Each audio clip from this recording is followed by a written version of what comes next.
Iko Nini. Iko Nini. Episode 240 tukisema like, subscribe, hit the notification button, tell a friend to tell a friend, sindio? Yeah. Na sunajua vile ufanyaga jo, tunakuletea ma guests different. So leo tuko na msee fulani ametoka Masai za Miami.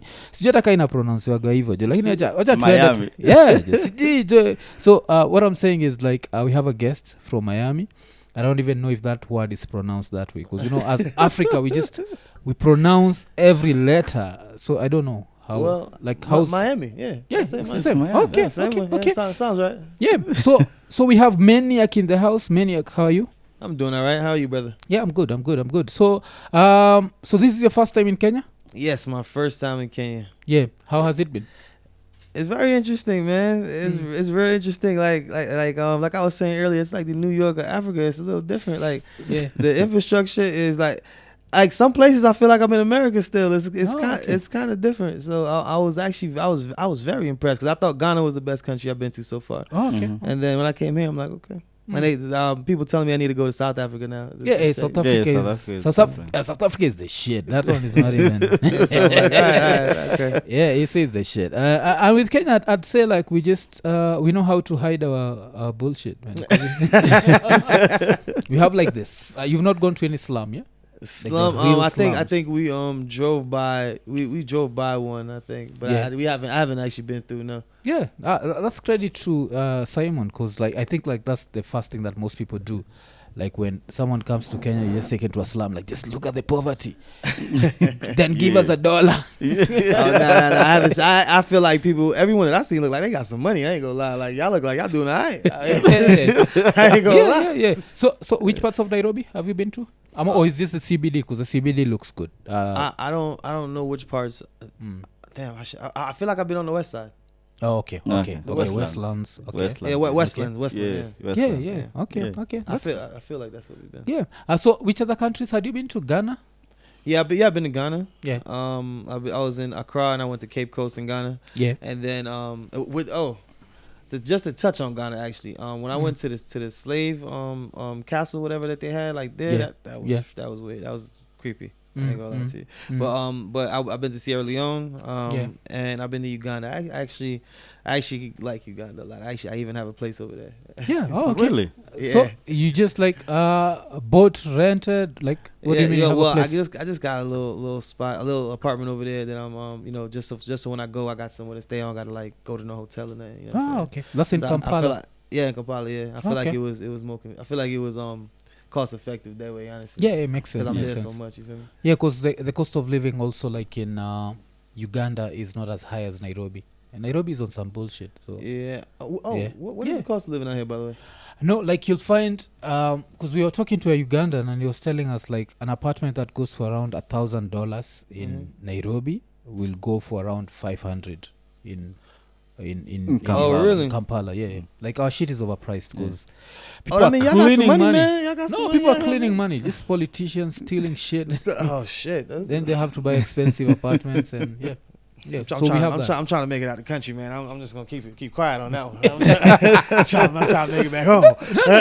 That's the funny thing about Kenya. I'd say like also like one of the things we have here is you can talk shit and get away with it. Uganda, don't try this shit in Uganda. Yeah. Just keep it in your apartment. They 100% don't try it in Rwanda. Yo, what's up with Rwanda, man? Yeah, Rwanda is like right now I hear it's a good country. I would never go there because I talk. I hear it's a good country. I'd never go there. Yeah, you sold that, brother. You sold that one. No. It's because I talk a lot of shit on the podcast and. Like, I think for an American, you can go and still get away with it because at least the US would be like, oh, please release that. Kenya, they'd be like, sorry, he talked shit. Like, you gotta go. Yeah. Oh, man. Yeah. So we have that. But, of course, Maniac is an artist. So, like, what sort of music do you do? I do hip hop, of course. That's what I first started doing, and then I also do dancehall, or reggae, whatever you want to call it. You know, I do Jamaican music, and I do it over Afrobeat. So I do like Afrobeat instrumentals. So I have like a hip hop, dancehall, and Afrobeat feel to my music. Oh, okay. I know like most Americans just do purely American music. So why do you mix it up? Well, I'm Jamaican, number one. Oh, yeah, okay. I come from, isn't it? So.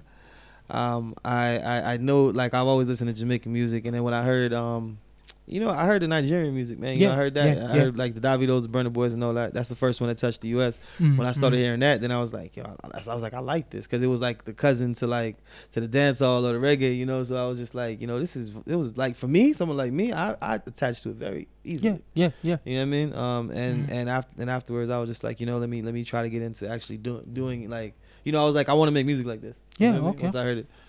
That makes sense. That makes sense. And so when you say you're Jamaican, who's from Jamaica? My mother is from Jamaica. Okay. And your dad is American? No, my dad is from Nicaragua. I was born in Jamaica. I wasn't born born in America. Yeah. Moved to the US at what age? Like a very young baby. That's why I speak so well. Okay. Like 3. I feel like I was 2.5 or something. Like 2 years old. Yeah. Okay. Plus, you didn't get harassed so much because you're not as melanated as me and my friend Simon. Oh no, man! Listen, in America, man, I know I feel like you guys have a different rule out here in Africa, right? Yeah. So in America, if you're 1%, if you're 1% black, you're black. Now my father's a black man, just so you understand. My father's from Nicaragua, but he's black. Yeah. And my mother's black as well. It's just, and my mother's actually lighter than my father. Oh, okay. You know what I mean? So it's like, I noticed when I'm here, you guys, not necessarily Kenya, but when I was in Uganda, they was calling me like half caste.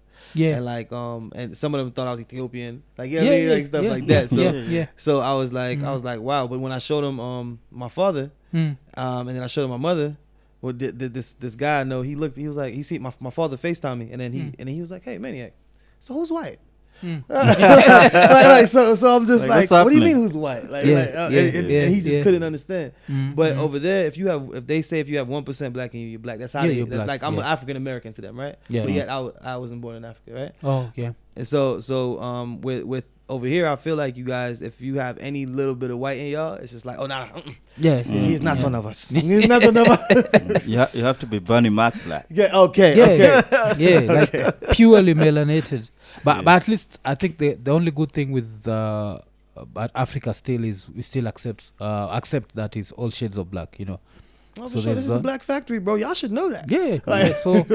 So there's that. So there's always going to be the people might call you half caste, but it's said from like a respectful way. It's not disrespectful, because like in Japan you're called a hafu, and hafu is disrespectful. Half caste here in Kenya, I think that's the word that we know to say someone is mixed race. So yeah. Now when I first heard it, I was like, yo, what you mean, bro? Like, I ain't white. Like, you know what I mean? Like, 'cause I have no white in me. Like, what you mean? So maybe like my great grandfather or something. Like, you know what I mean? Maybe like my great grandma. Like, you know what I mean? Like, it got to be because my mom and dad are black, and then both their parents are black. So it's just okay. So, yeah. You know what I mean? It got to be like my great. Like, you know what I mean? I know it got to be something, but it's just like it ain't. I understand. It ain't nothing I seen. So been to Jamaica? Of course, I go there every year. Oh, okay. Like which parts? Because I think the only part I know is it Montego Bay and Kingston. That's the two places I know. I'm right next to Kingston. I come from Clarendon. I come from Yorktown, Clarendon. So it's or you guys, it's pronounced Yorktown in English. But we say Yorktown. So that's the next parish to Kingston, and it is it's like Kingston. If Kingston is if Kingston is the baddest parish, Clarendon is the second baddest. Okay. And then Montego Bay is a very nice area. Yeah, I can see like the Jamaican in you coming out. Yes, man. That's the Jamaican in you. So and in like Jamaica, have you like what is it called, collaborated with any artists, like local artists on the ground? I actually haven't collaborated with any Jamaican artists yet. I'm because I just actually started getting into the reggae and the dancehall stuff maybe like a year ago. Yeah. So it's like I'm looking forward to doing it. Yeah, but I'm just like I've just started getting my feet wet as far as with the international kind of music. Yeah. So right now it's like now is the time I'm looking to work with different artists now, because it's like now I feel like I've developed the reggae sound or the dancehall sound enough to where it's like we could work. Yeah, that makes sense. And why did you decide to get like that unique sound? Because I feel like music right now, especially like American music, it's all sounds the same. Rappers sound the same, and it still sells like millions of records. So that's why like every artist is doing the same thing. But you've decided to like take this very different direction. So what's up with that? Well, I mean, the reason why I did it is just because I grew up on real music. Yeah. like when I grew up, my sisters, like my older sisters, they was listening to like Tupac and Biggie and like Missy Elliott, like Aaliyah, like they was listening to like so like when I go back to make music, like I heard Jay-Z a lot of my Nas and Jay-Z was in my house like a lot, like you know what I mean. So it's like when I want to make music, I want to mimic these kind of things. Like I heard Butcher Bunton and Beanie Man in my house a lot. You know what I mean? So it's just like I hear all of these things in my home. It's just like I'm a product of my environment, brother. You get what I'm saying? It just blends together. Cause like my friends are American and stuff, right, or whatever. Like we grew up in American way, but it's like I go home, but all I hear is patois. You know what I mean? So it's walk like a champion, talk like a champion. Oh, okay, yeah. And so, like your biggest influence when it comes to dancehall music, like who would you say like is the guy who made you feel like, I want to do this. All right, I ain't gonna lie, it's good. It's a younger artist, believe it or not. All right, I'm gonna name like three of them, but the main one I want to say is Popcorn. Oh, Popcorn. Okay. Yeah, okay. but I really like Alkaline. Alkaline is fire. Like he's the guy with the the eye tattoos. Yeah, he still does it. Like he does the eye thing. Yeah. Body on flick. Yeah. Okay. He's a little different with the style and stuff. Yeah. Okay. And which one's for Popcorn? And Vibes Cartel. Oh, Vibes Cartel. Okay. Yeah, don't know. Yeah. Like that's the one guy that I think even when he's freed, if he's 70, he's coming to Kenya. Kenyans love vibes. Like we love vibes too much, and it was just sad to see how like everything turned out. Like in his story. Yeah. He's trying to come home, man. He's trying. Yeah. So what's the content in your music? Like what do you talk about? I talk about my life. Apart from love, because love has to be there, man. Like of course, love is definitely there. Yeah. But I talk about my real life experiences. Just things that I've been through. Even if it's stories that let's say something happened to my cousin and I'm able to tell the story better. You get what I'm saying? I do things like that. I could put it in the context. I make I recently past like 2-3 years I've been making a lot of music more for women. Yeah. I mean I feel like they appreciate it better. Yeah. I know. You know what I mean? Plus dancehall and women, it's a straight line. Yeah. Yeah man. It's a cap line. Yeah. So and then still I have to ask you about the Black American experience, yeah? So I always see online where people talk about like Black Americans who've never been to Africa. I always like these people hate us, like Africans hate us. Where do you think that comes from? Like we hate. Okay, so I'm actually happy to elaborate on this. Yeah. So they do the same thing for Jamaicans. Yeah. Okay. And Haitians and Mexicans. And whatever you okay. like. Okay. But as far as the Black community, like they believe that, like I've heard them saying, "Oh, Jamaicans feel like they're better than us." Yeah. It's the same thing they say about Africans. But like sometimes they can't tell I'm Jamaican because of the way I talk, right? Yeah. So like so it's like I can get to talk to them in an American sense because I grew up as an American and I understand their perspective. I do because like it like I can get it, but the reality is that we kind of like get a second chance when we go to America, and they don't. Okay. You understand? Like they don't got nowhere else they could just go. Like for me, I always be like, all right, play with me. I'll go back home, nigga. Like you got me fucked. They don't got that. Yeah. Now I want you to imagine imagine that you ain't got it. You know what I mean? Like you in a place that's not that everyone is most of the Black people you see will be like, man, fuck, I go home, but you can't go home. That you stuck where the white people at. Yeah. You stuck with the colonizer. You stuck with Master. You feel me? And then when you see someone and then they have done this like kind of like manipulation or just brainwashing of black Americans in general, or black people in general, to where it's like they've created generations of people that didn't grow up with fathers. Yeah, you understand. So it's like now they see someone like us or someone like me or you, us that can come to America, right? Yeah. Like and then I know who my great grandfather is. Yeah, you get me. So it's like they can't even tell me they can't even tell. A lot of them cannot tell me who their great grandfather is. You get what I'm saying? It's like it probably goes to the grandfather, it probably goes to the father. Some of them probably can't tell you who their dad are. You get what I'm saying? But it's not their fault. So it's like they see someone like me come over there, or someone like you come over there, right? And it's like you know your roots, you know exactly who you are. You feel me? And then you see how the ignorance is there, because there's a lot of ignorance in America. You see that, right? Yeah. And then and it's almost second nature for us to judge it, because you like, where y'all did that? Like, what kind? Have some sense, brother. Yeah, You get me? yeah. It's that kind of thing. But then it's like, that's just because you came here and we came here and we have that second chance. Yeah. You get me? Because now we can start over and do it right, because we can mess up as much as we want in Africa or in Jamaica or outside the country. You come to America, it's like, all right, good. I'm not going to, well, you could have been a criminal over here. Yeah. You go to America, like, no, I'm going to live my life good. They can't do that, bro. Okay. They don't Makes get sense. that second chance. So then when they see you do that, sometimes it's like an envy, I can imagine, but then it's almost like they already understand that. So they're like, why are you looking down on me? You have the second chance. So that's why I understand it, but at the same time, you understand, it's like, that's why I was like, I'm in a dilemma, because I feel them, but at the same time, it's like, nah, fam, like, you feel me? It's like, you should know better. You can't keep blaming people. Yeah. You feel me? But it's like, I truly understand both of it. So that's why I said I wanted to elaborate on that. Okay, because Makes sense. yeah, and plus because there's this one, it's a very funny joke. I don't know if you've ever seen it. It's the Eric Spears joke, where he talks about, like, Africans look down upon black Americans. They be like, yo, nigga. yeah. The black man in America does not. hilarious. Yeah. So Yep. what else did you say about that? Like, yeah. So it was that, but then I don't know what you feel about this, but I feel like there's colorism, like, within the black community itself, like in America. Yeah. Where you'll hear, like, someone like, actually, even the what am I same saying, joke. brother? Yeah, you're Eric right. Spears made the same joke. Is like, to the African tells him, like, you black nigga, and then he's like, who you calling black?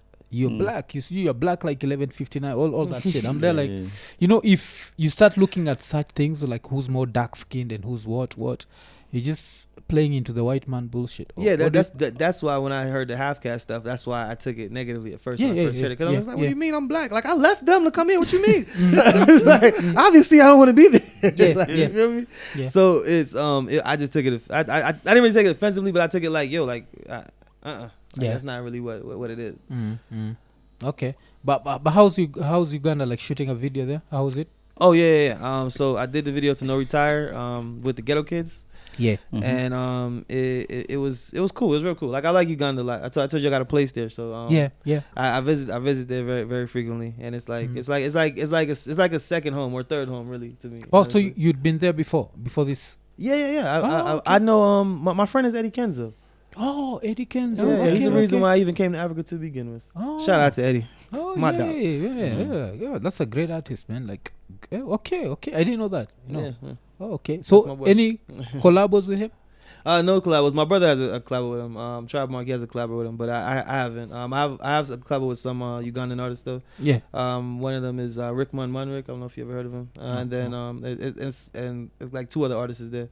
But Yeah. I'm still, like, I'm still trying to work with as many, like, different African sounds as I can. Yeah. I really like the Emo piano stuff too. Yeah, they are. Yeah. Like, that's South African sound, yeah? So, you planning to go? That's South African? Emo Yeah. piano South African? Oh, yeah. Yeah, My piano yeah. is South African, yeah. Wow, I didn't know that. Oh, you okay, didn't know that? okay. Oh, yeah. Well, yeah, I like Like, that. that's their shit. Like, Emo piano is fire. but bro. it's spreading so fast. Yeah. So, like, it's taking over Tanzania.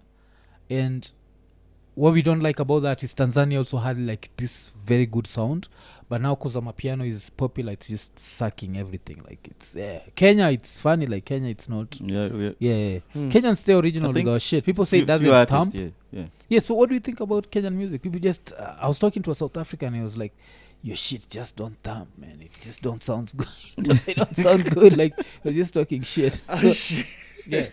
All right. Well, from what I heard a couple stuff in the car that was pretty fire. Yeah. I listened to some stuff from I think it was Ben Soul. Yeah, Ben Soul, yeah. And then Khalifa Calligraph. Calligraph. Yeah. He was pretty tight. And there was somebody else I heard. Oh, the band, the tile bandana. What?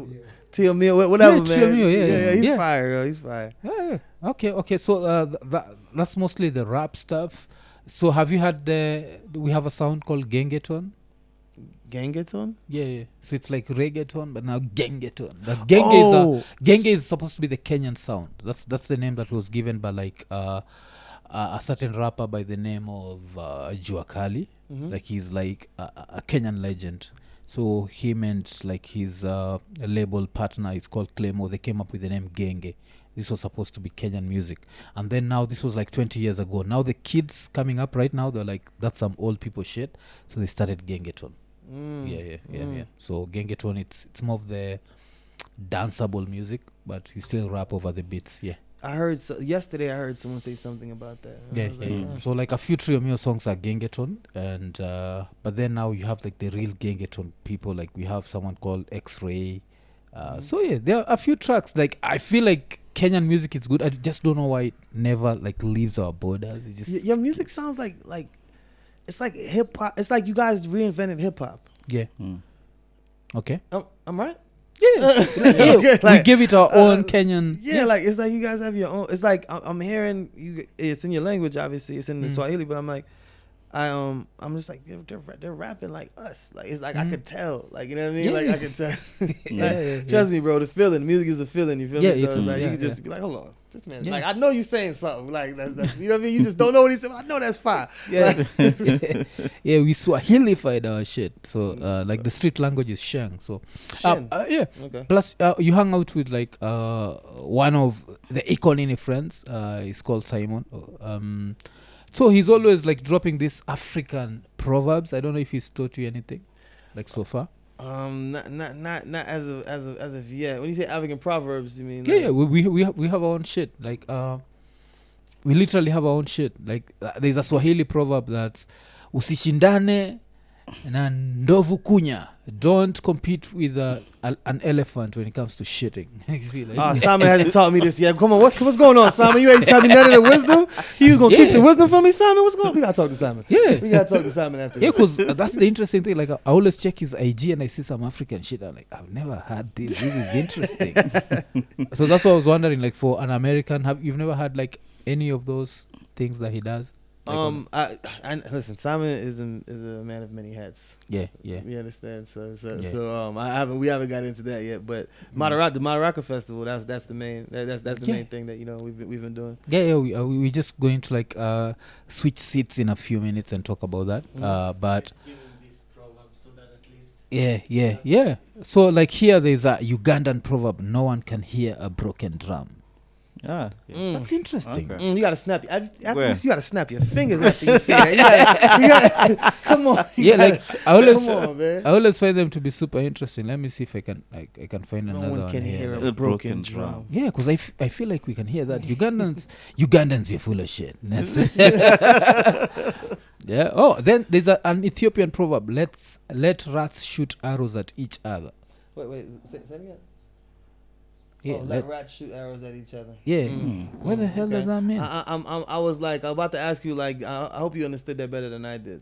Yeah, because there was a lot of rat proverbs in Ethiopia, but this sounds more of an American proverb than the weakness of a rat is another rat. That's American, man. Yeah. We gonna say, we'll call you a rat quick. Yeah. So we'll be talking. We'll be talking to Simon. Simon has a podcast called AFI Podcast, African Father in America podcast. Yeah, it's father. Yeah. Yeah, African Father in America. Yeah. So this is what we're going to do. Of course, IKONINI fans, check out his music, Maniac. Yeah. Yes, sir. Yeah, Maniac. You have like a full EP album or just singles so far, and where are they available? Yeah, all my music you can find on Spotify, on any platform. Just type in Maniac, man. I have at least 3 projects out right now, but I'm releasing a project next year called Global Citizen. Okay. And that's gonna come like on February. That's gonna have all the recent songs that I let you hear. Oh, okay. Yeah. Because the music sounded really good. Yeah, man. So I'm going to check that out. I'm a Tidal sort of guy, so they're on Tidal. Yeah? Oh yeah, it's on everything. Yeah. Because we always like to. You can also go to maniacmain.com. Oh, you know what I mean? And you can find everything you need there. Yeah. Okay. So the next what is it called? Madaraka Festival. Kenyans will see you there, like Kenyans in America. Absolutely. I shall be there. Okay, that's great, man. So, hey, man, thanks for showing up to our podcast. This is our space, Ikonini. The attitude is say whatever you're thinking, just say it. You don't know. Yeah, Yeah. Oh, yeah. In Jamaica is Yedana. No, you don't know. Okay, that makes Like sense. you already man. know. Yeah. That's I think that's the American. So let's talk to the Proverbs guy. Yeah, Simon, man. Yeah, so thank you, man. All right, thank you, brother. So before we even start, man, let's start with this proverb. The mosquito won't bite me. That's an Ivorian proverb. Why? Why won't the mosquito bite you? Yeah, the mosquito won't bite me. That proverb is really about resistance, Yeah. No matter how tough the situation is, you won't let it bring you down, Oh, okay. Yeah, you have to keep fighting on. Yeah, because me najua the mosquito won't bite me. Chapa coffee. Yeah, so hiyo sasa. So kwa sajui Simon sitamjoga kama Okello Javan, si ndio? Kweli kabisa. Unazampata maside za Instagram hapo. Sijui kama uko kina TikTok, buku kufuata tu Instagram. TikTok, Okello Javan. Yeah. Niko pia uko X, Twitter. Kila mali Okello Javan. Yeah. Na Okello yako iko na L moja. Kwa nini? L moja. Ulipotezea L ingine kwa nini? And who took the L? Bite me. Yeah. Hiyo ndio jibu. Ni kichwa ngumu tu kufanya watu niulize maswali kaa hiyo. Ya kukua tu different. Oh, okay. Kidogo, Na umekuwa States for how long? Kwanzia 2010. Okay. Nilivisit States mara ya kwanza 2009, story ya job. Yeah. Nilikuwa field director wa Africa wa NGO kubwa sana. Yeah. Nilikuwa najenga shule, orphanage homes. Okay. Tulikuwa tuna rehabilitate prison fulani huko Liberia into a vocational school. So katika hiyo harakati ndio nikakutana na Manzi ambaye sasa ni wife yangu. Okay. Na nilipoenda US mara ya kwanza nikaenda sasa kumvisit, lakini nilienda trip ya job. So baada hizo stories za job nilikuwa na wiki moja nikaenda Seattle mahali anakaa. Hiyo ndio sababu siku hizi Seattle ni home. Okay. Jumanzi yangu anatoka Seattle. Okay. Ina make sense. Alafu unakuwa the African father in America. Kwani watoi wa junior ngapi? 3. Maboy, madem. Warembo wote. Madem. Okay. Mkubwa ako 9 anaitwa Milele, second born anaitwa Tieno, third born anaitwa Kenya. Okay. Milele Kenya. Nice. Kwa nini Atieno ile mausisahau culture? Atieno ndio anashikilia family, ndio wakatikati, ndio glue. Cause kuna vile saizi na chiki majina zina evolve. Sijui kwa umenotice hivyo. Like vile umekam Kenya, especially jina za Kijaka. Ni kitu sijauliza Ian juu yake kila mtu za Kisapere. But majina za Kijaka zina evolve. So kuna mtoika wangu anaitwa Mor. Okay, bado iko na Atieno. But anaitwa Mor. Yeah. So happiness. Yeah. But I don't think it's a name you can go back generations to find. Okay. Alafu siku hizi Hawi, Hera, sizo zimeanza kuspread sana. Yes, ndio. Unafilaje from the outside looking in ukiwa US? Nikiangalia mtaa. Kwanza nataka tu nikuambie vile napenda hii platform yako. Asante. Yeah, napenda vile you know unakuwa real no matter who you're addressing. Unajua ni important sana kukuwa na hiyo attitude, kwa sababu country yetu sasa unajua bora uko na ndio watu wanakusikiza. Lakini kwa unaweza ongea tu confidently, una inspire watu wengi including mimi. So nikiangalia huko nasema hii ni kazi poa.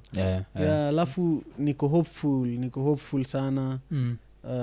Kwa sababu hakuna watu creative kama wa Kenya. Hakuna watu creative kama wa Kenya. So nikitakaga inspiration, hata niko chini kabisa, natafuta njia ile naweza kuja home haraka. Juu hata ukitembea mtaani una absorb tu hiyo energy ya creativity. Na ukirudi majuu unaweza survive hata for another year 2 years kabla feel tena uko down energy. Usahau uko nini. So nini Buddha jo ulianzishaga festival fulani hapa jo. Sijui kama ulianzisha ama na assume Madaraka Festival. Ilianza gawen kwanza? 2014. Okay. 2014. Lakini kabla Madaraka Festival hiyo jina nilikuwa nafanya concert series inaitwa Unite the People Concert. Na hiyo series ilianzia Kisumu after post election violence ya 2008. Na kabla hiyo nilianza kuorganize events nikiwa high school. Event yangu ya maana kabisa ya kwanza ile nilianza ilikuwa ni kwa backyard ya madhangu Manyata, Kisumu Manyata. Na ilikuwa ni Christmas Eve. Tulifunga tu gate, tukawasha muziki, tukaanza kupromote. Leo tuna party hapa hivi. toa tu hata do ile yote uko nayo ile leta wewe ukam tukatafuta MC. Ilikuwa tu ni kitu tumetengeneza last minute na ilishona paka tukashindwa ni nini na happen hapa hivi. So since then nimekuwa tu na excitement ya kubring watu pamoja na pia kuona vile watu wanaweza build, watu wanaweza network wakiwa pamoja. So 2014 kitu kama January February tulikuwa tuna plan kufanya Unite the People concert Seattle.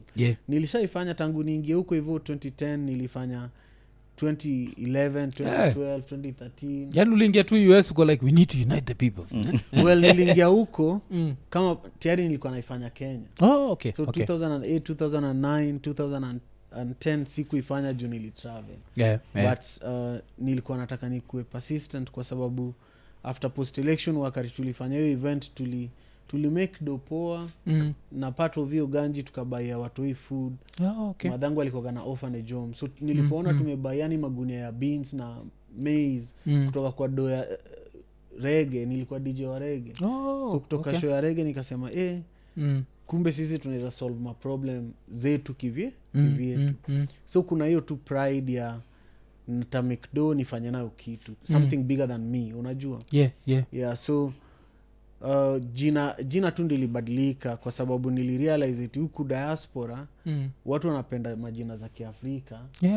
Na kuna African festival ile authentic ile Pan-Africanist wana relate nayo. So tukiwa kwa planning meeting nikauliza hii date mnaangalia ni June 1st na hiyo June 1st ni Madaraka Day. Kenya. So tuite tu festival, tu rebrand tuite Madaraka Festival, tuone responsibility itaku. Juu kuanzia 2010 nilipo move states 11 12 nilikuwa nafanya event lakini ilikuwa ndogo. Nilikuwa na feel ni kama Waafrika hata wajui eti Unite the People inafanyika huko Seattle. So hii rebranding ilisaidia, ilifanya Wakenya waangalie hiyo Madaraka ni akina nani, wacha tuende tuangalie tu confirm.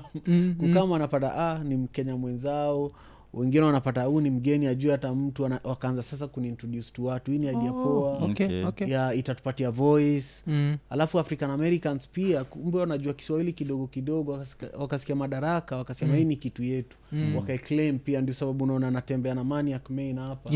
Huyu ni mtu alikuwa ananishow eti kwa community za magangster huko States sana amongst African Americans wanajifunza Kiswahili ndio wakiongea makarao wasisikia kwa tap. Sinakuanga like what up damu? Story ya damu. Kuna damu. The damu is what up blood. Kwanza ile time ya Black Panther. Black Panther walikuwa na curriculum ya Kiswahili ya kufunza watu wao na watu wao ndio hata kama wanakuwa attract lugha ile wanaongea ieleweki.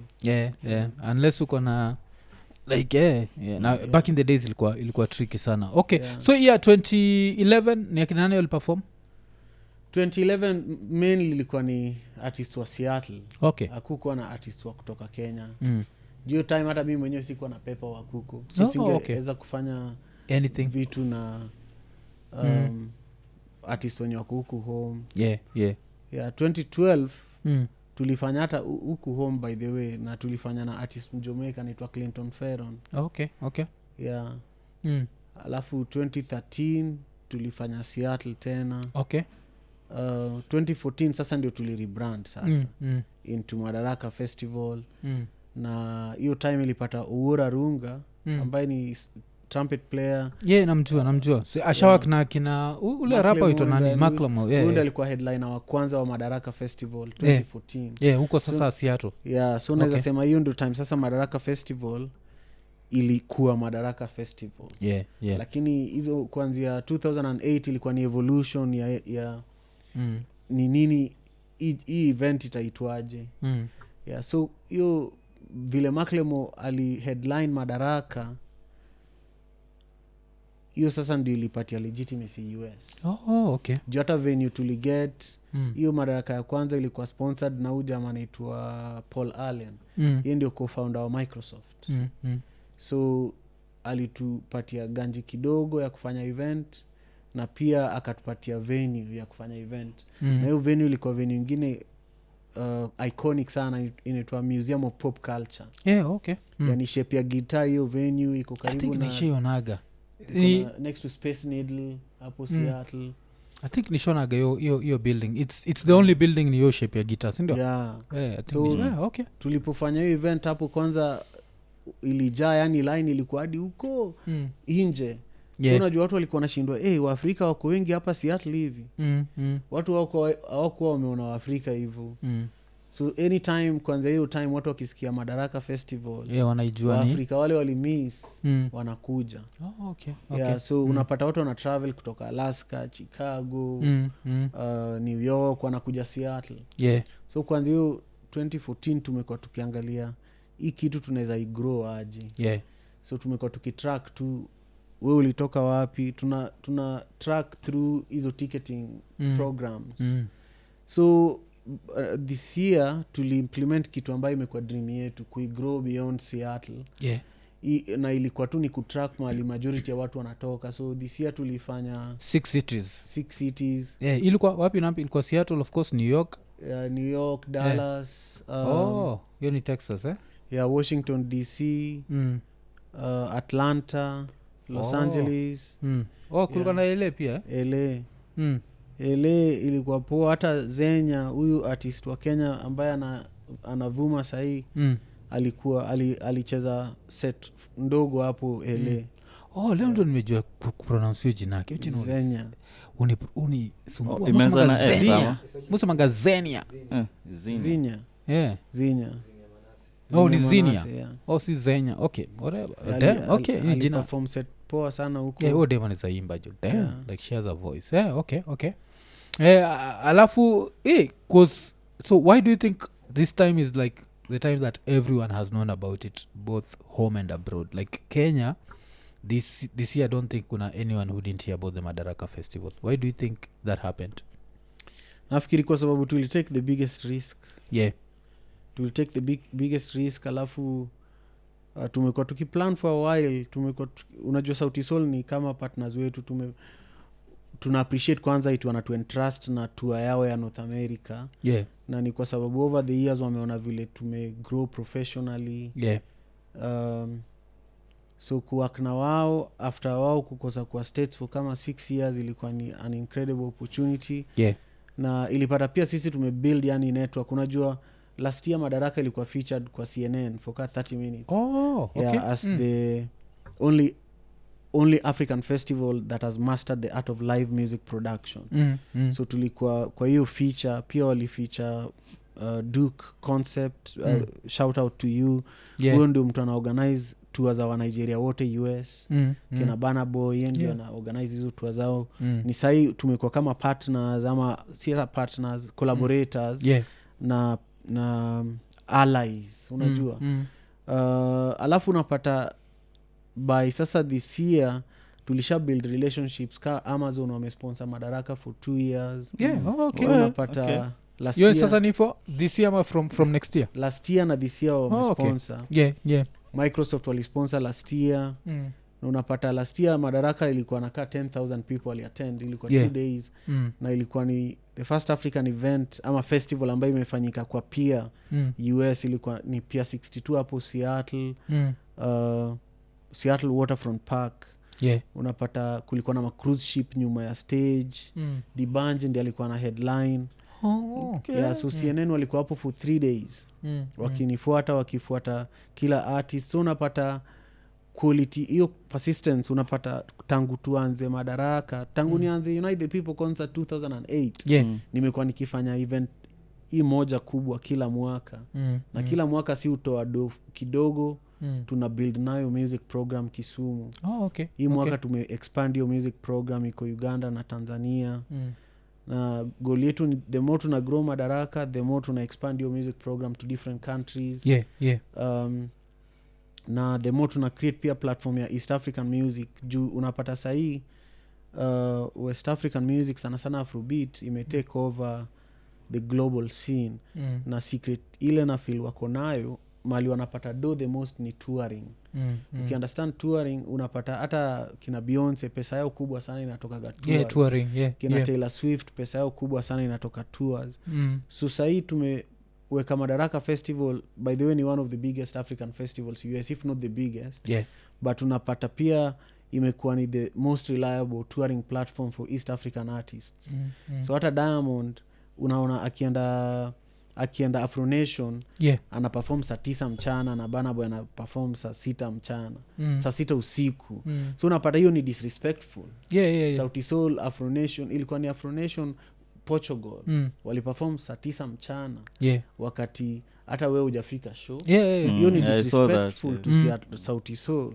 So sahi tuna build Madaraka Festival to a platform that is also controlled partly by Sauti Sol, you, because you have access to me, you can tell me even though vile tunataka hii kitu ikue, ili tuweke East African music to the global platform.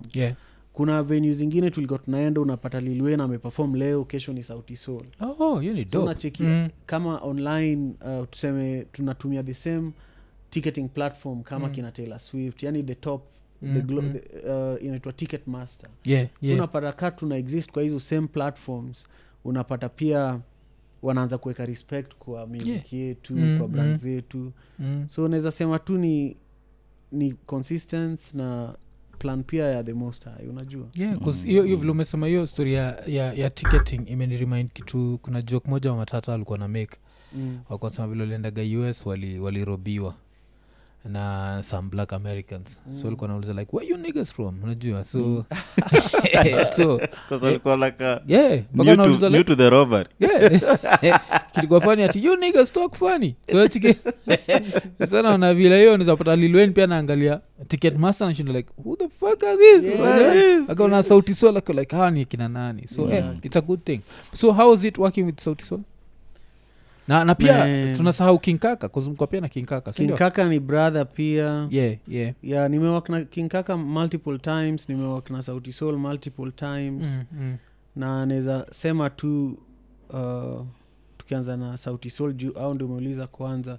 Imekuwa privilege kuwork na wao. Juu naweza sema hapa Kenya na hata Africa sahi artists wenye wana operate professionally. Unajua ukifika level ile uko na systems, ndio sasa resources zina come. Na ukiassociate na watu kao una learn a lot. Na naweza sema growth ya Madaraka Festival partly imekuwa ni juu ya kuwork na team yao. Juu ya kuna very complex but very strong system. Pia kuconnect na wao individually, Bien, Savara, Polycarp, Chimano. Ni watu pia unapata, you know, from time to time wananipatia moral, wananiita kando, wanani criticize, wananipatia feedback, but wanani encourage bado. So mimi na feel brotherhood, hata hii brotherhood tuko nayo ndio inaweza fanya vitu zigrow. King Kaka pia amenifunza a lot. Naweza sema outside of Madaraka Festival amenifunza vile naweza hata diversify revenue sources zangu. Juu napata yeye ni artist, lakini anafanya filmmaking equipment rental, anafanya vitu mingi. So naweza sema imekuwa ni privilege kubwa sana kuwork na King Kaka this year na Sauti Sol. Na bado nimework na artists wengine, for example Anthony Cole ambaye anatoka Trinidad and Tobago. Yeye ndio immediate former board president wa Black Employee Network Amazon. So unapata our artists na work nao pia ni strategic partners. Jubila huyo Anthony Cole singejuana na Amazon, ningejuana na Amazon, lakini singekuwa na hiyo power ya all black employees Amazon. Black employees ndio majority. Wakisema una support event una support. Hiyo ina make sense. But pia nini vile nimesema your festival ili make like a lot of positive headlines lakini kulikuwa na just one negative. Na hii negative headline nashindwa, was it attached to festival ya hii mwaka ama next year? Na by that I mean kuna time umetumia Nonini offer na Nonini akaifind ikiwa disrespectful. The offer was for 2023 because kuna fikika 2023 kwa imeisha. 2024. Mko mna plan ahead. Okay. We plan ahead. We started planning immediately after 2023, even before 2023 ended. We were already talking as we were touring with Sauti Sol. We were actually talking about the lineup, talking about partners. I take advantage of the time when I'm with these guys because to be Sauti Sol you have to be a good business person, to be King Kaka you have to be a good business person. So mi wauliza vitu na hata tukishaanza planning naanza kuongea nao, naambia unaonaje nafanyaje hii kitu. By the way, hii ni message to event organizers. Kama unawaka na artist, usitake to artist kama artist. Muulize maswali, unaonaje marketing iko aje.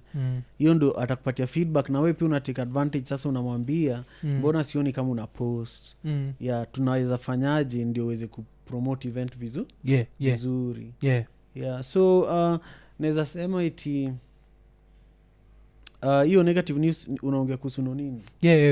Nonini alipost akasema sema mimi kunikosea heshima. So the offer was for next year. It was for next year. And as I was saying, tunaanza kuplan mapema. So kitu inafanyika ni ndio ni ukweli nilitumia Nonini offer, na nilitumia watu wengi offer, na watu wengi pia bado wanataka offer yetu. Na similar to vile unajua Madaraka next year inakuwa ni 10 years. So nimeproduce events for kama almost 20 years of my life. Unajua. So nimework na artists wa kutoka huko Mbita, huko ndani wazae wenye wako 80 years old. Saa hii niko hapa hivi Iko Nini na artist ambaye anatoka Miami. Ambaye ni naweza sema ni future of American rap. Nimewak na Sauti Sol, nimewak na Dibanch, nimewak na Macklemore and Ryan Lewis. So nimewak na kila artist ambaye unaweza sema. Nimewak na traditional artists kutoka Guinea, wale wanacheza wana dance, unajua hao watu wa Ohangla nimecheza nao. Hata Musa Jakadala nimewak na yeye. Haujaona hata mmoja amepost kitu kama hiyo Nonini alipost. So inafaa ujiulize kwani tangu Simon aanze kuproduce events mbona message ka hiyo haijaonekana, unaelewa? So mimi naweza sema iti hawezi jua mahali mtu aliamka kama ana face ama vile alilala akaamka na side mbaya. So maybe hiyo siku Nonini aliamka tu na side mbaya. So mimi naweza sema tu na understand maybe even ndo vile na handle issues, unajua. So but naweza sema tu compared to vile na work na Sauti Sol, nilikuambia level ya professionalism ile wako nayo in place. Unapata ideally ningedeal na manager wa Nonini, unaelewa? Lakini kwa vile kuko na manager nilideal naye directly. So naweza sema on my part hiyo ni one of my own mistakes, unajua. Anything ikihappen siwezi blame mtu yote. Hata si blame Nonini. Mimi na set standards for myself. I can only set expectations for me, unajua. So for him he did his part. He felt a certain way and he did what he needed to do. For me, I saw everything and I also kept quiet because that's the responsibility I need to take, because I know what I'm doing. He knows what he's doing. But I also have kids. And they have access to the internet. They see how I deal with people. I was raised by a mother who raised me to deal with people a certain way, and so how I deal with people is important to me, So can't be careless, man. So swali ni, if an artist feels disrespected, how would you want them to approach it? Like tumenitumia offer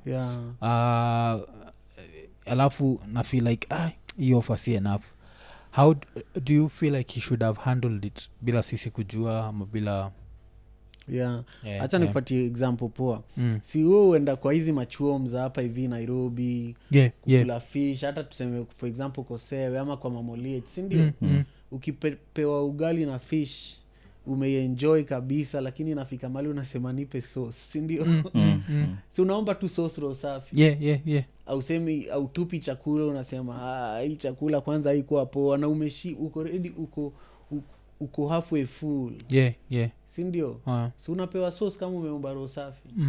So artists kama unataka sauce omba tu sauce. Okay. So na feel ange negotiate to privately. Okay. Hiyo tu msema tu sijatosheka. Sauce ni a good way kusema ni kasi sijatosheka. Ongeza kitu but but ready kitu kingine of course lazima tubongeje yake ni apart from the Madaraka festival which so 2024 kabla tutoke hapo, any confirmed artists So kitu naweza sema kuhusu 2024 itakuwa the biggest project ever in terms of Madaraka Festival. Unajua next year ni 10 year anniversary ya Madaraka Festival. Yeah. So tunafanya this year tulifanya 6 cities across the US. Next year tunafanya in May, June tunafanya 15 cities. Alafu in August, September tunafanya 15 cities. So it's the most ambitious effort we've ever made. Hiyo ni part ya reason ile niko hapa Kenya ku engage Kenyan brands kwa sababu unapata 60% of the 25,000 people that attended Madaraka this year were Kenyans. Yeah. And the Kenyan government makes the most money out of diaspora remittances. Yes. So Kenyan brands like banks, cooperative bank, kuja msiti tent hapo nje. Wao ndio wanataka hizo wanashinda huko lakini hawana platform. Yeah. They go out there to look for the same audience that we already have, you know. So it's really important that for me I'm now taking this for the last like 4 years I've been doing this full time. Yeah. I'm not doing anything else but Madaraka Festival and also being a full-time father, you know. Yeah. So for me I've learned that there is a huge gap. You know, Madaraka Festival is also one of the most, it's the festival with the most spending audience members. Yeah. According to this one. By 11 p.m. all these venues ran out of drinks. Kenyans save for like a year to see SAUTI Solo. And when they see themselves in a beautiful venue, they come like with class. their savings, you know. So for us we were very, very honored. And I really have to thank Kenyans in the diaspora, Kenyans here at home for supporting Madaraka for the last 10 years, but for showing up and showing out, you know. Yeah. Okay. Mi niko na visa ya States just jika niko nafaa kuja huko niko nasema April. Nafikiria jo nafaa kuja jo June jo kuja time ya Madaraka. Sinaweza pata tikiti at least jo buda jo sini haras pia. Tiketi ya kukuja Madaraka ama ya kukuja US? Yeah, ya Madaraka. Hizi ni vitu tunaongea tu nje. Lakini ni siku air out kwa yangu tutaongea Instagram like I asked him. Kitu naweza sema. Kenya Airways imemake ku travel kutoka Nairobi hadi US easy. One flight. Unaelewa? So iko nini kitaka kutoka hapa hivi? Hizo ni vitu possible. Kitu naweza propose lakini ufanye iko nini kama part ya tour ya Madaraka. So kila show kuwe una interview au artist. Hiyo ndio kitu nilikuwa nafikiria but sasa unajua nilikuwa naogopa utakuwa like iko nini ila kitu naweza kushow bro. Kitu kama Madaraka hizi grow eti as an island hatuwezi toboa sisi wenyewe. But niseme iko nini I come on as a media partner, unaelewa? So kila episode unatusaidia kupromote. Alafu wakati ya tour pia uko kwa tour unaendelea kuchapa ma interview manini. Si wote tuna grow. Tutachapa hatua. Mimi niko niko tayari niko na visa msaliambiwa no ni yeye. But next year na try. So tuko nataka sana next year kukam hivyo. So this would be actually interesting because this is something we'd actually enjoy. Because apart from like, just doing the podcast pia I'm like meeting a lot of Kenyans because kuna sema ulisema 60%, that means like 15,000 people were Kenyans from the okay, that's really good. 68% of attendees over the last 10 years wamekuwa wanawake. So asanteni masista mmefanya Madaraka Festival imekuwa Madaraka Festival. Kwa saizi nikoshom kuna mafisi wamesikia US wako next year nunua tikiti. Okay 68% imekuwa. So inamaanisha kwa audience like for every one dude there's 2 girls. Damn dudes. Part of it ni kwa sababu ya any artist tumework nao. SAUTI Soul. Last year ilikuwa Dibanj. Alafu kitu kingine tumechange significantly about Madaraka kuanzia this year ni headliners lazima wakuwe Kenyans. Alafu the second supporting acts ambao pia ni kama headliners lazima wakuwe East Africans, Uganda ama Tanzania ama South Sudan ama Congo ama Rwanda ili to prioritize East Africa, unaelewa? Alafu ma DJ ndo wanaweza kuwa West Africa ama Americans ama opening acts, unaelewa? Wafeel zile vile si ufeel. Exactly. Vile umesema Congo nimesikia Inos. Zajaga huyo. Inos B. Ndio nani? Inos B, auje Inos B? Kuna mtroi fulani Mkongolis anaitwa Inos B, Mambo Bad. Inafaa nitumie muziki. Aujui like kuna mpaka hii ngoma Yope ya Diamond na Inos. Like 150 million views on YouTube, 150 million. Wow. Niko nafikiri unaijua. Sana nitumie. Try me nitaenda nifanye hata research. Kusata amedu majuzi amefanya collab na Bahati. Like amekuwa kidu, he always does hizo makolabo za nini. So hapa Kenya I think amedu sofa na Bahati, but TZ amedu na Rayvanny, amedu na Zuchu, amedu na Diamond. Like he's mimi niko nafikiri unamjua. Okay, it's good that nini. Ndio Mkongoli saizi naweza sema after kuzakina Falini Mabuda, siki come to my youth ni Okay.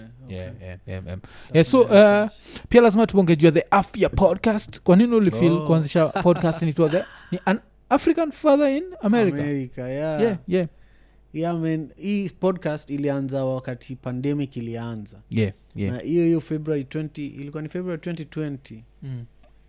You around your time kuna best yangu alikuwa creative tu kama mimi. Lakini alikuwa filmmaker mnoma sana Mkenya na aliingia Navy baada ya kupata masters kwa inaitwa yani one of the most prestigious filmmaking universities huko US.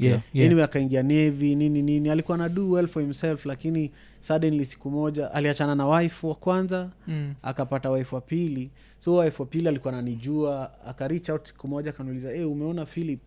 Nikamwambia mazee mimi sijaona Philip.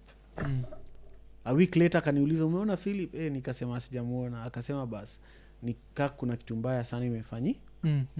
So jamaa alipotea for a few weeks, akakuja akapatikana kwa bed and breakfast kama amejimada.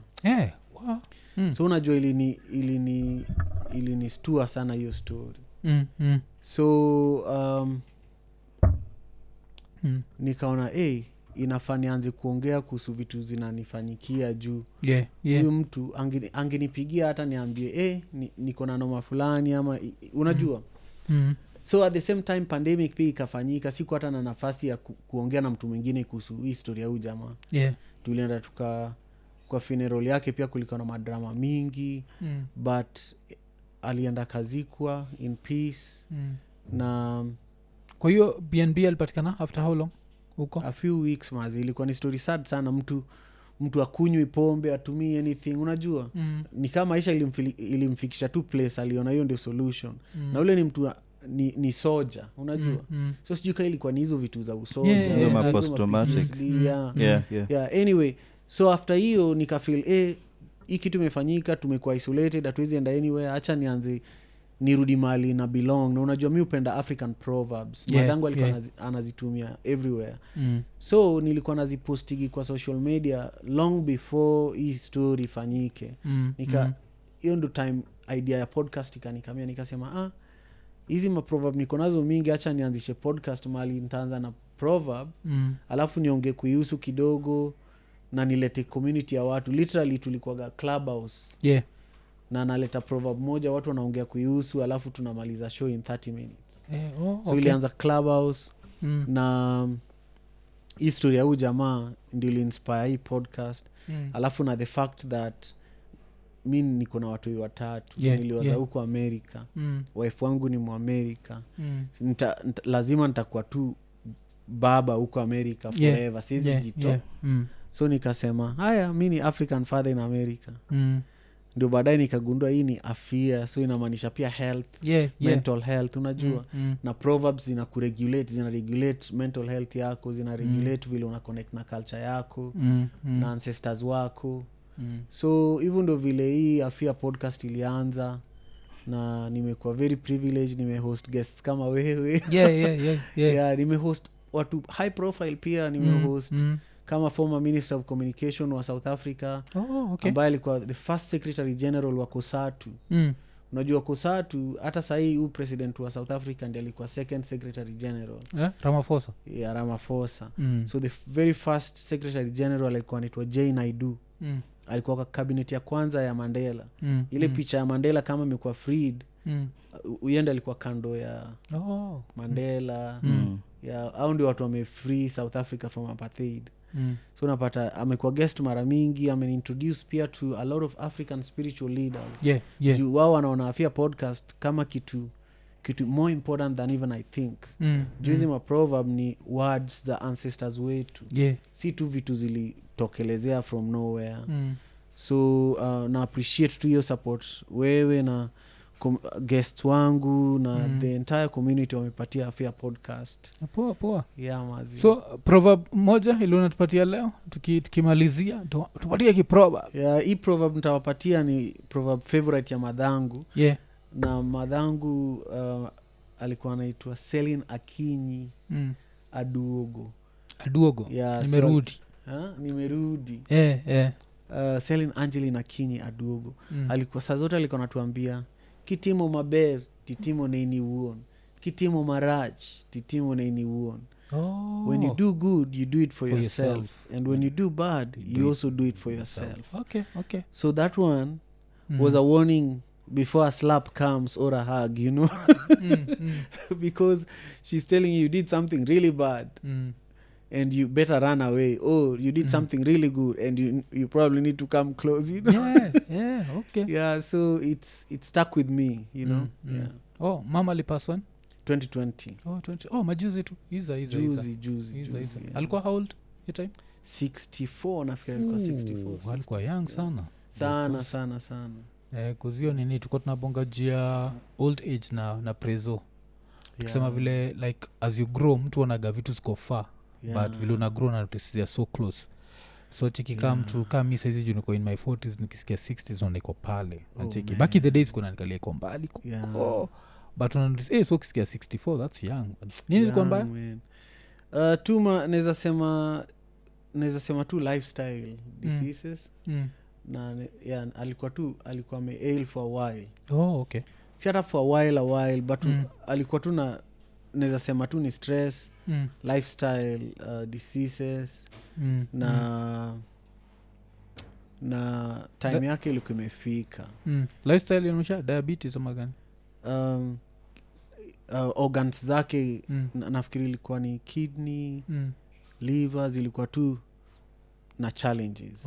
Okay. But kitu naweza sema pia yani healthcare system yetu ingekuwa poa, angekuwa tu around juu hizo ni vitu haifai zikill mtu. Unapata alipelekwa hosi, a private hosi huko Kisumu na tukuwa na 200,000 shillings immediately. Kabla kuadmitted tuliambiwa lazima mto hiyo do. Hiyo ni upuzi. So kaka kwa ambulance tulikuwa tunachanga do ili tutume na ni usiku huko mahali niko watu wanahangaika huku home. So unapata tungekuwa na mahosi zile ziko humane. Angededi angekuwa around juu hizo diseases hizo watu survive nazo for a long time. Kusafadhali monini alafu mshike mseme hamu release. Imagine. It's better that way. So tulimtoa ushago na ambulance akafikishwa nje ya hosi. Hosi ya kwanza hawakuwa na oxygen. Hosi ya pili mali tumeenda tukaekwa hapo nje kwa ambulance tungoje hadi hiyo pesa ipeanwe akuwe admitted. So finally baada hiyo pesa kupeanwe alikuwa amekuwa alimbaya sana. So nikaka get your dough for free basically because there's nothing they get your dough for free. And alafu najua ndio like kuna time ubongagajua the Kenya nini healthcare system na musemaga hiyo ndio gashida yake like hakunaga accountability. Akuaga like cause hiyo in another place kulikuwa kunafaa kuwa na watu kadhaa wana hiyo usingefungwa bro. Zile lawsuits zingekuja hapo. But kunaga accountability so hizo ni ma weaknesses zetu but buda mimi nimeshukuru kabisa. Na hope 2024 tutakuwa pamoja hiyo festival. Niko serious kabisa nakuja States cause waje hii visa hii place shida yake ni ukichukua pia na usitumia wanaweza problem wanaweza niletea za ovyo baadaye. So niko nafaa kuja this year sikuweza kukam. But next year lazima nikuja hata kana kuja tu round ati pup lakini nataka nitumie at least ni get hiyo cause nasikia saizi ati ukishaenda urudi ukirenew na itumaga tu na DHL wanakupatia mpya story kuisha. So nataka kutake advantage. Wewe nataka tu consider Madaraka platform yako.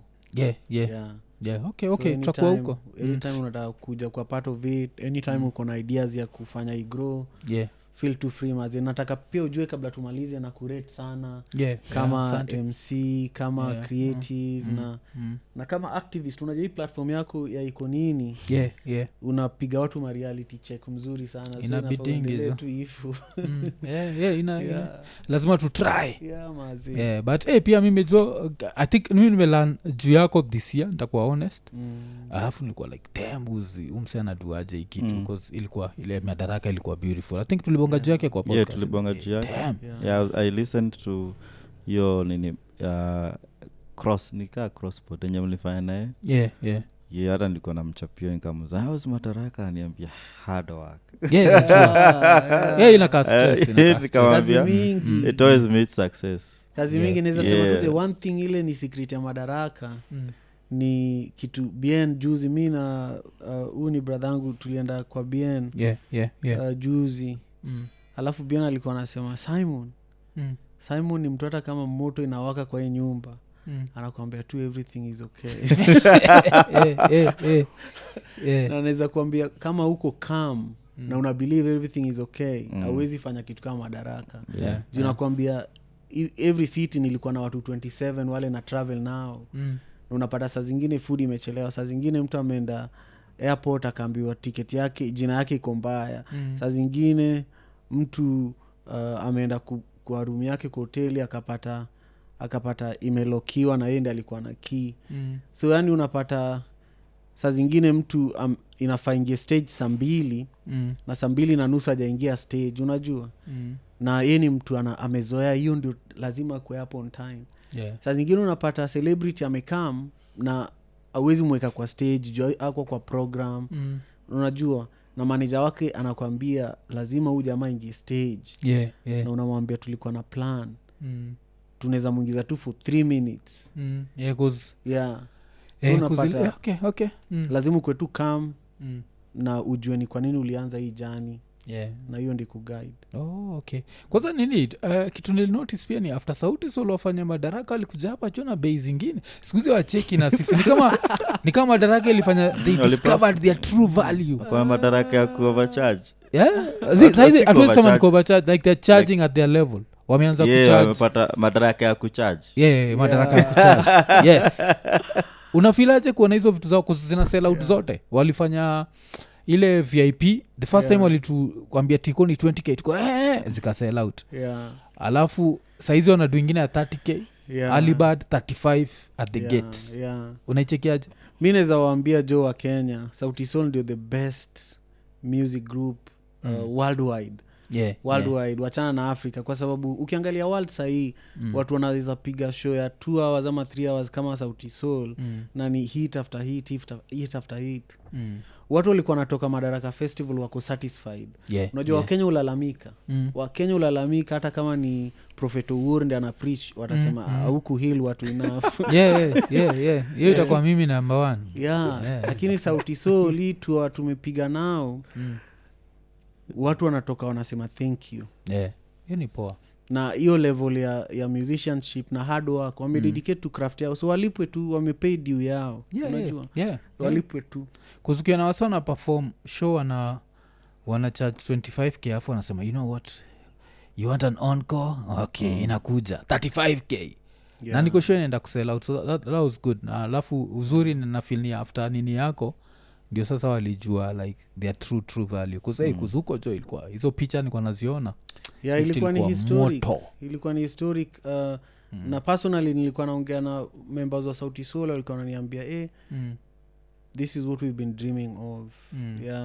For example, hiyo venue waliperform Seattle inaitwa Benaroya Hall. Hiyo ni venue hakuna African artist ashawai perform. Hiyo ni venue the whole world. Hiyo ndio venue iko na train station, iko na bus station yake.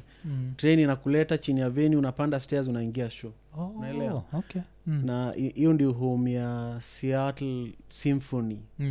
So tangu Sauti Sol wa perform huko hakuna African artist amewahi perform huko, na hakuna wengine washa perform huko before. Na ni venue ile pia ukiingia hivi una feel tu kutoa viatu vile tumetoa hapa. Ni clean, ni place hautaki hata kuchafua, unaelewa?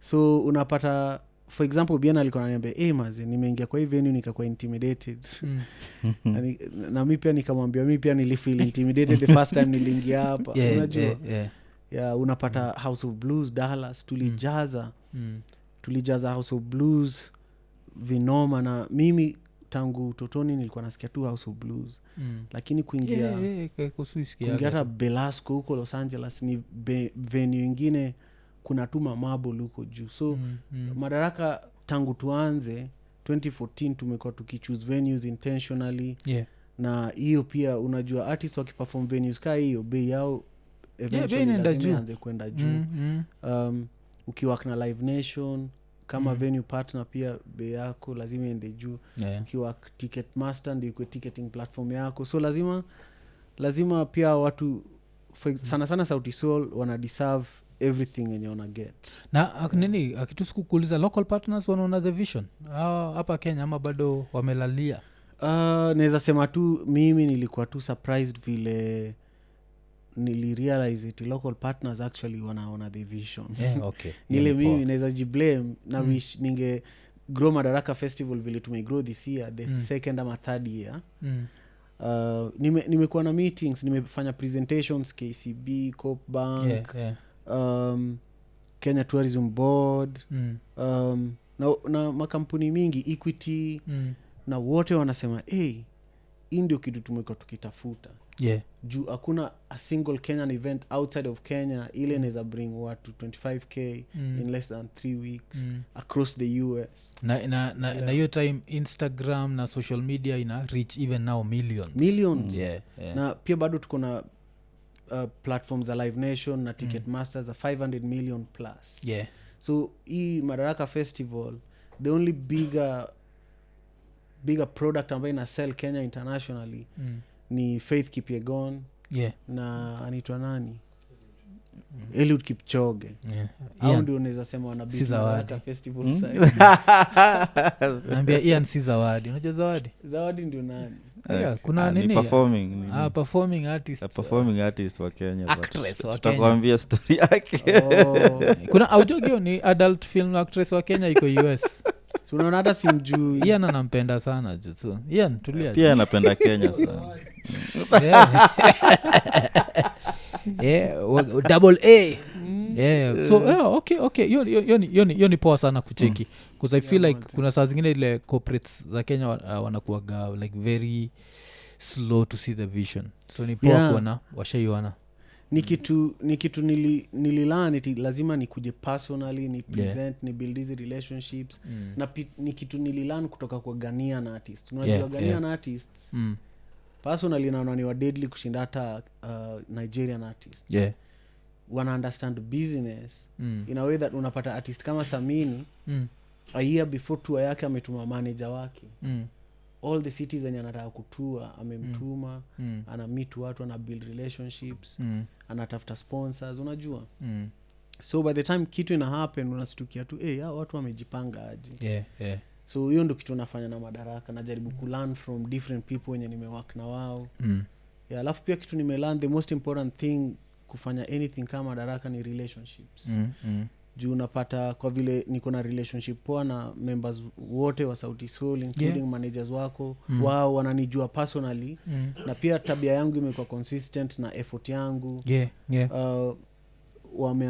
nimeanza kulearn a lot from wao nimelearn a lot from Samini nimelearn a lot from wewe pia unajua so na build relationships na watu wenye naweza learn kitu from na wenye pia wanaweza learn kitu kutoka kwangu okay so buda tumeshukuru sana imekuwa session moja true sana alafu kitu fani ni bro wako sana fana ule mso wa Snowfall unajua ule mso wa Jerome si ndio unajua Snowfall Snowfall anafana na Jerome niko unafanya na pura like akitaba Jericals atakuwa stopped US are you carrying any drugs ama sign my autograph itakuwa nini sana so buda jo shukran sana na hope next year tutakuwa pamoja imekuwa ni 240